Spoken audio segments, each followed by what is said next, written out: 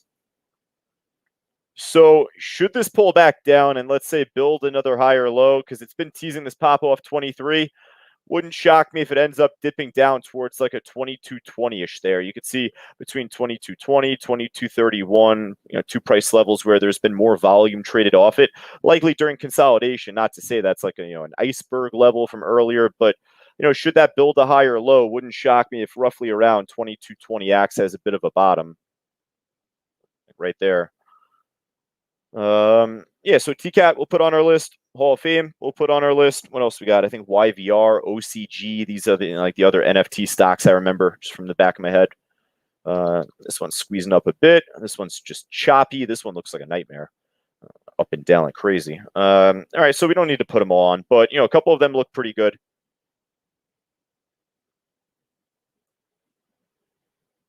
Ooh, nice pop on WPG. I thought that we saw this stock, and maybe it was yesterday in the afternoon. It looked pretty funky at the time. Wasn't really too interested in it. Popped at 8 o'clock and then dumped off after the open. But man, nice move here.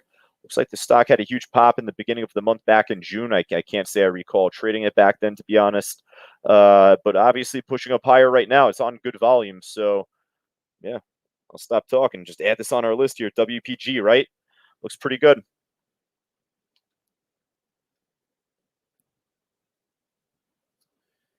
All right, so that leads us back to the BBIG. Actually, I said I was going to get to this just like 10 minutes ago. Sorry for that, but this one we actually had on our screen right before we started the meeting, and then I jumped into a few of the stocks that I was in. But the BBIG ended up making a nice push, later on today, or at least earlier this afternoon. Ended up making a nice push. I think this was a stock that I put on the pre-market watch list yesterday morning. No, this morning. This morning's pre-market watch list. I ended up putting this on. So this one didn't really move too well in pre-market, but obviously you could see here, ended up gaining some traction after the market opened up, pulled back, ended up making a huge pop off of 5. To be honest with you, I wouldn't have expected it to make this big of a squeeze up, a $1 plus move by the time when it broke back over 5 right here. I would have looked for like, 20 to 30 cents, if not more, a home run trade up to 550. So seeing this top off, I probably would have been out here if I was in the trade from this break from 5. But nice push so far, building up a support rather right now, back over 560. So look to see if this can make another run.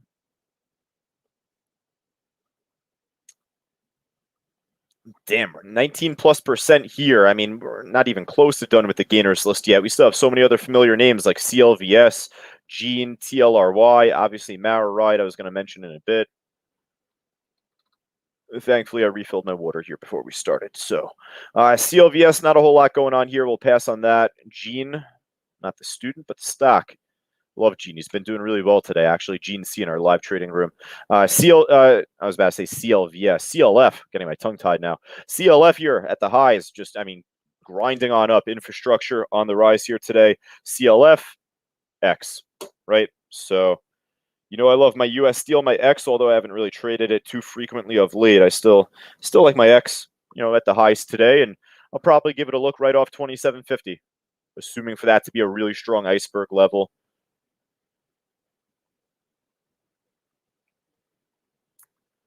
Man, I'll tell you. We might have I joke with this. I sound like a running an old joke man here at this point with all my same ones. But we're gonna have a 30 stock watch list and going into the close here at this point. I have way too many stocks so far. Tilray squeezing up pretty nicely. Let's just check out MJ pot stock ETF. Not a whole lot really happening there. Check out ACB. I'll tell you, some stocks though look pretty strong. Like ACB looks strong at the highs there, just backed off it. But that could be in contention. CGC canopy growth not doing much. I'll tell you what, Tilray we'll put on our watch list for the meantime. We're at least familiar with the stock. Pop and drop from 23, so no surprise seeing that at least there. All right, so I got to kind of zip through the rest of this meeting, folks. Got to jump onto a coaching call coming up at 3 o'clock, but that will lead me right to Mara and Riot. So, if you've been following me here in the afternoons consistently, then you'll know what I'm about to say.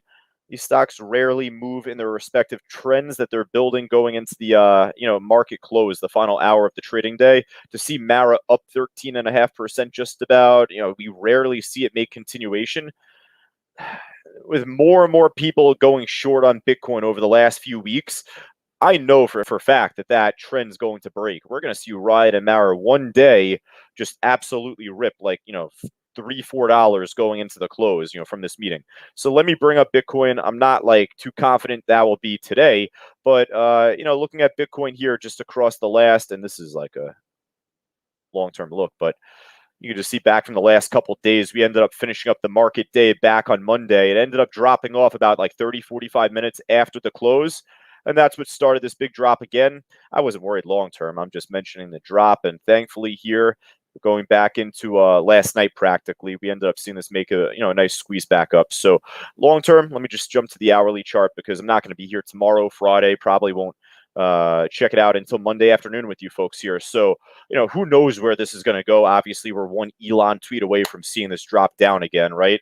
But on the same side as that, we keep seeing companies like MicroStrategy, MSTR, Michael Saylor, buying Bitcoin every day, doing everything he can, converting notes, doing this, doing that, to purchase Bitcoin. So, you still have folks that are extremely confident long term. You have folks that are still extremely confident short term, not just, in terms of the next 5 years, but in terms of the next like 5 months. By November, December, seeing this like back to like 70,000 at least. I'm a believer. Don't take my word for it, though. As far as what's going to happen in the next few days, just looking at the EMA that you could see here on the hourly chart, the 500, that's the big one to worry about. So we're going to see this test the 500 EMA at some point soon, especially if we keep seeing the shorts begin to get liquidated off of these squeezes back up. So, we'll begin to see this probably make a test up towards 40,000 within the next few days if all goes, well. And then from there, probably back down. I always say this with these moves. We're never out of the doghouse. I'm never expecting like any sort of, big run up in any short amount of time. So especially with this 500 EMA here, I'm going to expect that to, quote unquote hold. Maybe if it pops above it briefly, see it pull back down pretty sharply and we'll go from there. Now, long story short, from Mara and Riot, I wouldn't really be too interested in them as an afternoon trade just yet. If they end up making a pop back up, I'm sure we'll be there to at least call it out live inside Cyber Group, but otherwise I'd find better to start off with. All right, so that was a mouthful. Let me go over to the losers list here. Atos is down 24%. Damn, I didn't even notice that until right now. Holy smokes. I mean, we were too busy trading, Wish and Workhorse and, all these others. I mean, this stock is hard to borrow, so I guess that's pretty much why I lost, interest in it. Probably was hard to borrow even, I think, from yesterday, the drop off. So ended up making this big drop even after 9 o'clock. Probably news related. I don't know if it's like common stock offering, direct offering of shares. Anytime you see a stock run up this much, oftentimes that will be like the next news that comes out. But nonetheless, you're heading into the close. Not really too much going on right now. Maybe check back in with it tomorrow.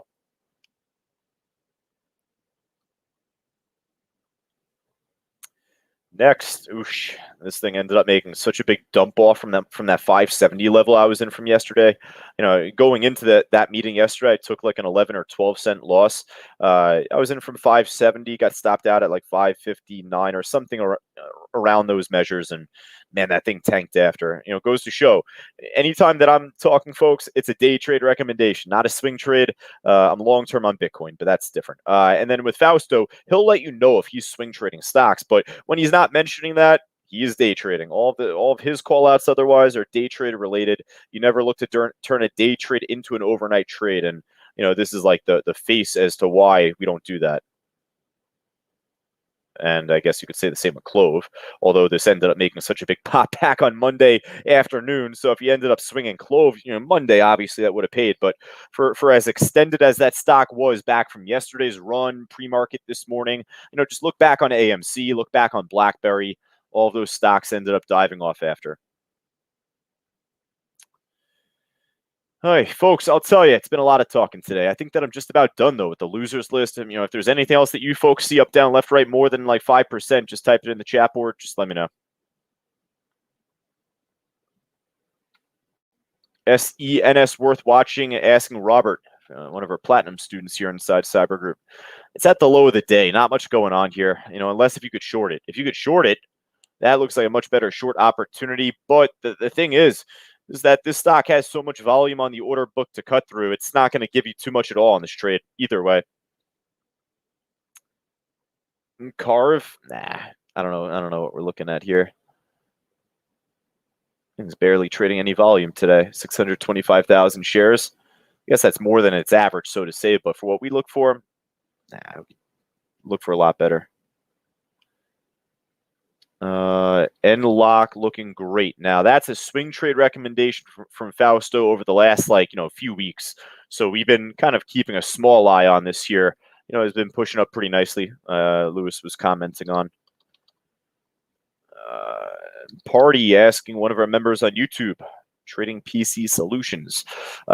Pushing up nicely. Yeah, this one may have been pushing up as I've been going from top to bottom. So yeah, I mean, you know what? I hope the volume doesn't die off on this trade, but where it stands right now, we're likely to see a test of 11. Wow, what a push back up on Party City, huh? Let me check out the weekly chart. We're going to put this one on our list. We'll see if this can make some, or we can see if, let's see if the stock can make a more volatile push up towards 11, gain more traction as it tests that level. Looking at the weekly chart here, it hasn't tested around 11 back from 2019. It's pretty crazy. You have a strong resistance, looks like, back from that time too, but right around 12. So that has a ways to go to get up to there even. But nonetheless, I mean, hey, I'll put it on our list for right now. Hopefully it just gains more traction here. Oh, whoops, that's 1 minute chart. There we go. All right, so I'll tell you what, I didn't really put 20 stocks on our watch list so far. In total, we're at 2, 4, 6, 8, 10, 11. Not too bad. Not too bad. Wish trade's dropping off so far. I'm doing pretty well on that short so far going into the close on the final 500 shares of my position. Workhorse, oh no, that's 1,000 shares. I'm sorry. Workhorse, I'm still in from 1710. That one's shaking around practically right from where I got in from. So I'm going to let that ride for a little while and see where it takes me. All right, folks. But all of us on social media, Fausto will be back in the saddle come tomorrow morning. He'll probably be covering for me going into the afternoon meetings. If you're interested, feel free to join us live inside the Cyber Group room. Otherwise, to catch our audio broadcasts in the morning and the afternoons. So just make sure to go right down to the link on the banner below just to get yourself started. All right. For all of us there, I'll just be back on the mic myself in about 30 or so minutes. I'll talk to you soon.